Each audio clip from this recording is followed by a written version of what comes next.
ஓம் பிரபன்னபாரிஜாதாய தோத்ரவேத்ரைகபாணயே ஞானமுத்ராய கிருஷ்ணாய கீதாமிருததுஹே நமஹ. ஸ்ரீமத் பகவத்கீதை 2வது அத்தியாயம் சாங்கியயோகம் 33வது ஸ்லோகம்.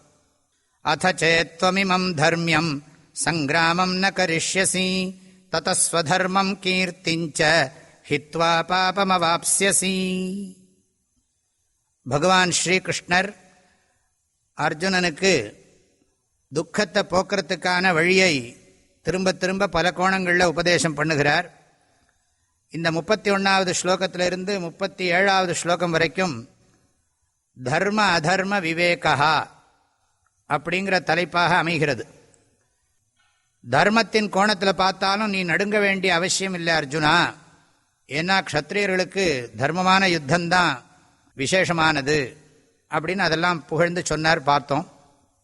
இந்த ஸ்லோகத்தில் என்ன சொல்கிறார்னா, அத ஒருவேளை இமம் தர்மியம் சங்கிராமம் ந கரிஷ்யசி சேத், இந்த தர்மமான யுத்தத்தை நீ செய்வதற்கு மறுப்பாயேயானால், அதாவது உன்னுடைய இந்த யுத்த தர்மத்தை செய்யவில்லை என்று நீ சொல்வாயேயானால், ததஹா அதனால், ஸ்வதர்மம் கீர்த்திஞ்ச ஹித்வா பாபம் அவாப்ஸ்யசி, உன்னுடைய கடமையிலிருந்து விலகின பாபம் உனக்கு வரும். இப்போ கடமையை விட்டுவிடலாம், இப்போ விட்டுவிடலாம், ஆனால் அது பாபமாக மாறி பின்னால் உன்னை துக்கப்படுத்தும் என்பது பொருள். அது மாத்திரம் இல்லை, இந்த உலகத்திலையும் உனக்கு புகழெல்லாம் போயிடும்.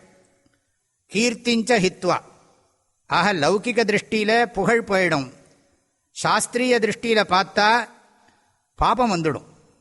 ஆகவே கடமையை செய்கிற விஷயத்தில் நீ மறுக்கக்கூடாது, செய்யத்தான் வேணுங்கிறத பகவான் கொஞ்சம் எச்சரிக்கை பண்ணுற மாதிரி சொல்கிறார். இதனுடைய தோஷத்தை சொல்கிறார். தர்மத்தை கடைப்பிடிக்கலைன்னா வரக்கூடிய குறைபாட்டை இங்கே பகவான் படம் பிடிச்சு காட்டுறார். ஆக லௌகிக திருஷ்டின்னு திருஷ்ட திருஷ்டிலையும் பார்த்தாலும் சரி, அதிருஷ்ட திருஷ்டியில் பார்த்தாலும் சரி, இது பொருத்தம் இல்லாத காரியம். அதாவது நீ கர்மத்தை செய்யாமல் இருக்கிறதுங்கிறது சரியில்லை என்பதை உணர்த்துகிறார் அர்ஜுனனுக்கு. அடுத்த ஸ்லோகத்துக்கும் இப்ப அர்த்தம் சொல்லிவிடுறேன். அகீர்த்திஞ்சாபி பூதானி கதயிஷ்யந்தி தே வ்யயாம் சம்பாவிதஸ்ய ச கீர்த்திஹி மரணாததிரிச்யதே. அதாவது இந்த உலகத்தில் புகழ் போறது மாத்திரம் இல்லை, இகழ்ச்சி அதிகமாயிடும்னு வர்ணனை பண்றார் பகவான்.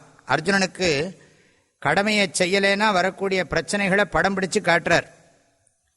அது இந்த நேரத்தில் ஒரு அவசரமாக முடிவெடுத்து பின்னால் கஷ்டப்படக்கூடாது அப்படிங்கிறதுக்காக கருணையோட ஜெகத்குரு பகவான் ஸ்ரீகிருஷ்ணர் உபதேசம் பண்ணுறார். அர்ஜுனா, பூதானி ஜனங்களெல்லாம் அவ்யயாம் அகீர்த்திம் தே கதயிஷ்யந்தி, உன்னை பற்றி இகழ்ச்சியாக பேசுவார்கள், ரொம்ப நாளைக்கு பேசுவார்கள். இன்றைக்கும் ராவணனுடைய தோஷத்தை சொல்லி கொண்டிருக்கிறோம் அல்லவா, அது மாதிரி அவ்யயாம்னா ரொம்ப காலத்துக்கு ஜனங்கள் உன்னை இகழ்ந்து பேசிக்கொண்டே இருப்பார்கள். கடைசி நேரத்தில் அர்ஜுனன் கடமையை விட்டு போயிட்டான். அதனால அண்ணன் தம்பிகளுக்குள்ள ரொம்ப சிரமம் ஏற்பட்டது. இப்படிலாம் நிறைய விதமான இகழ்ச்சிகளை எல்லாம் நீ கேட்க வேண்டி வரும். கிருஷ்ணர் இனி அடுத்த ஸ்லோகத்தில் அந்த இகழ்ச்சியை வர்ணனை பண்ண போறார். சம்பாவிதஸ்ய சாகீர்த்திஹி மரணாத் அதிரிச்யதே. இத்தனை வருஷமா நல்ல புகழை சம்பாதிச்சுட்டு புகழை இழக்கிறது மாத்திரம் இல்லை, இகழ்ச்சியும் நிறைய சம்பாதிக்கணும், அகீர்த்தி நிறைய வருங்கிறார். இல்லாததையும் பொல்லாததையும் சொல்றதை கேட்டா ஒரு இறப்பில் ஏற்படுற துக்கத்தை காட்டிலும் அதிகமாக இருக்குங்கிறார். மரணாத்து அதிரிச்சியதே, உயிருக்கு உடம்புல இருந்து பிரியறது ரொம்ப துன்பமான விஷயம்.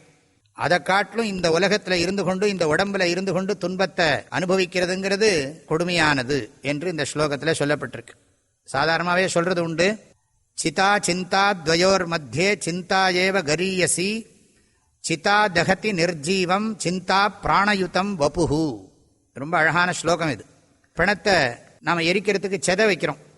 அந்த செதையில் நெருப்பு வச்சா அந்த பிணத்தை அது எரிச்சு விடுறது.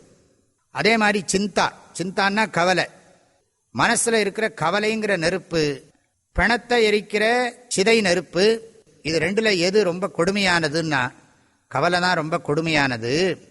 ஏன்னா உயிரில்லாத பிணத்தைத்தான் சிதையில் இருக்கக்கூடிய நெருப்பு எரிக்கிறது. ஆனால் உயிரோடு இருக்கிற மனிதனை இந்த கவலைங்கிற நெருப்பு மிக அதிகமாக எரிக்கிறது என்று சாஸ்திரத்தில் உபதேசிக்கப்பட்டிருக்கு. சிதா சிந்தா துவயோர் மத்தியே சிந்தா ஏவ கரீயசி சிதா தகதி நிர்ஜீவம் சிந்தா பிராணயுதம் வபுகு. உயிரோடு இருக்கிற சரீரத்தை எரிக்கிறது கவலைங்கிற நெருப்பு, உயிரில்லாத சரீரத்தை எரிக்கிறது சிதை நெருப்பு என்பது இந்த ஸ்லோகத்தினுடைய பொருள்.